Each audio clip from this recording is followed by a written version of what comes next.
Hello बच्चों, आज हम करेंगे भूगोल का अध्याय 2 और अध्याय का नाम है भारत का भौतिक स्वरूप।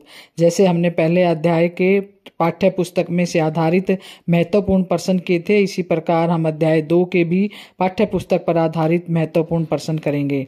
तो प्रश्न नंबर 1 है हमारा, एक स्थलीय भाग जो 3 ओर से समुद्र से घिरा हो, क्या कहते हैं उसको? प्रायद्वीपीय। दूसरा है, भारत के पूर्वी भाग में म्यांमार की सीमा का निर्धारण करने वाले पर्वतों का संयुक्त नाम क्या है? आंसर आएगा इसका पूर्वांचल। तीसरा है, गोवा के दक्षिण में स्थित पश्चिम तटीय पट्टी, उसको क्या कहते हैं? उत्तरी सरकार। चौथा है, पूर्वी घाट का सर्वोच्च शिखर, इसका आंसर है महेंद्रगिरी। ये आपके अभ्यास में दिए हैं चारों क्वेश्चन। अब आगे हम बुक में से निकाल के क्वेश्चन करेंगे। क्वेश्चन नंबर 5 है, आज के कौन से महाद्वीप गोंडवाना लैंड के भाग थे? तो इसका उत्तर है, आज के दक्षिणी अमेरिका, अफ्रीका, ऑस्ट्रेलिया तथा एशिया महाद्वीप गोंडवाना लैंड के भाग थे। क्वेश्चन नंबर 6 है, हिमालय के 3 प्रमुख विभागों के नाम उत्तर से दक्षिण के क्रम में बताएं। उत्तर है, महान हिमालय अथवा हिमाद्री पहला, दूसरा है मध्य हिमालय अथवा हिमाचल, और तीसरा है बाह्य हिमालय अथवा शिवालिक। प्रश्न नंबर 7 है बच्चों, अरावली और विंध्याचल की पहाड़ियों में कौन सा पठार स्थित है? तो अरावली और विंध्याचल की पहाड़ियों के बीच में मालाबार का पठार स्थित है। अगला क्वेश्चन नंबर 8 है बच्चों, भारत के उन द्वीपों के नाम बताइए जो प्रवाल भित्ति के हैं। इसका आंसर है लक्षद्वीप। क्वेश्चन नंबर 9 है, भारत का सबसे प्राचीन भूभाग कौन सा है? तो प्राचीन भूभाग है प्रायद्वीपीय पठार। क्वेश्चन नंबर 11 है, विश्व की सबसे ऊंची पर्वत श्रेणी कौन सी है? तो सबसे ऊंची पर्वत श्रेणी बच्चों हिमालय है। क्वेश्चन नंबर 12 है, हिमालय का सबसे ऊंचा शिखर कौन सा है? तो सबसे ऊंचा शिखर है माउंट एवरेस्ट। प्रश्न नंबर 13 है, हिमालय की सबसे भारी श्रृंखला कौन सी है? तो ये बच्चों शिवालिक। क्वेश्चन नंबर 14 है, हिमालय की सबसे उत्तरी और ऊंची श्रृंखला कौन सी है? तो वो है हिमाद्री। प्रश्न नंबर 15 है, सतलुज तथा काली नदियों के बीच हिमालय का कौन सा मार्ग जाना जाता है? तो कौन सा भाग जाना जाता है? कुमाऊं हिमालय।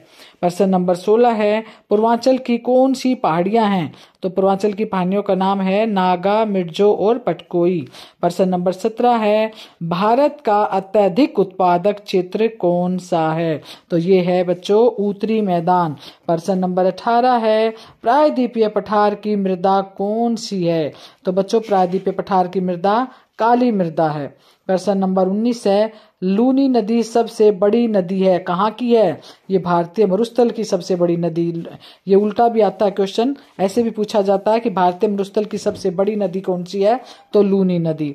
दोनों तरीके से ये क्वेश्चन पूछ लेते हैं। प्रश्न नंबर 20 है, गंगा नदी किस स्थान पर मैदानों में प्रवेश करती है और किस दिशा में बहती है? तो बच्चों गंगा नदी हरिद्वार में मैदानों में प्रवेश करती है और पूर्व की ओर बहती है। क्वेश्चन नंबर 21 है, सिंधु नदी की 4 सहायक नदियों के नाम बताओ। तो सिंधु नदी की सहायक नदियां हैं झेलम, चिनाब, रावी और व्यास। प्रश्न नंबर 22 है, बांग्लादेश में गंगा और ब्रह्मपुत्र की संयुक्त धारा को किस नाम से? प्रश्न नंबर 23 है बच्चों, पूर्वांचल बनाने वाली 5 प्रमुख पहाड़ी श्रेणियों के नाम लिखो। तो पूर्वांचल बनाने वाली 5 प्रमुख पहाड़ियां हैं गारो, खासी, जयंती, नागौर, मिर्जो। प्रश्न नंबर 24 है, संसार का सबसे बड़ा डेल्टा कौन सा है? तो बच्चों गंगा ब्रह्मपुत्र डेल्टा जो सुंदरबन है संसार का सबसे बड़ा डेल्टा है। प्रश्न नंबर 25 है, सर्वोच्च हिमालय अथवा हिमाद्री किसे कहते हैं? तो हिमालय की सबसे ऊपरी और सबसे ऊंची श्रेणी को सर्वोच्च हिमालय या हिमाद्री कहा जाता है। तो प्रश्न नंबर 26 है बच्चों, लघु हिमालय किसे कहते हैं? तो इसका उत्तर है, सर्वोच्च हिमालय के दक्षिण में स्थित श्रेणी को मध्य या लघु हिमालय कहा जाता है। प्रश्न नंबर 27 है, शिवालिक किसे कहते हैं? तो हिमालय की दक्षिणतम श्रेणी को बाह्य हिमालय या शिवालिक श्रेणी कहा जाता है। प्रश्न नंबर 28 है, दर्रा क्या होता है? तो बच्चों पहाड़ी मार्ग को दर्रा कहते हैं। हिमालय के 2 प्रमुख दर्रे हैं, सिवलिकला और नाथुला। तो प्रश्न नंबर 29 है, हिमालय की 3 घाटियों के नाम बताओ। तो 3 घाटियां कौन सी है? कश्मीर घाटी, कुल्लू घाटी और कांगड़ा घाटी। प्रश्न नंबर 30 है, ब्रह्मपुत्र नदी का उद्गम स्थल कहाँ स्थित है? तो ब्रह्मपुत्र नदी का उद्गम स्थल जो है तिब्बत में सिंधु तथा सतलुज नदियों के उद्गम के निकट है। प्रश्न नंबर 31 है, चिल्का झील भारत के किस राज्य में स्थित है? तो बच्चों चिल्का झील ओडिशा राज्य में है। प्रश्न नंबर 32 है, भारत का सबसे बड़ा मरुस्थल कहाँ स्थित है? तो सबसे बड़ा मरुस्थल का नाम थार मरुस्थल है और ये राजस्थान में है। अगला क्वेश्चन है 33 नंबर, अरावली पर्वत श्रृंखला कहाँ स्थित है? ये भी प्रिय बच्चों राजस्थान में ही है।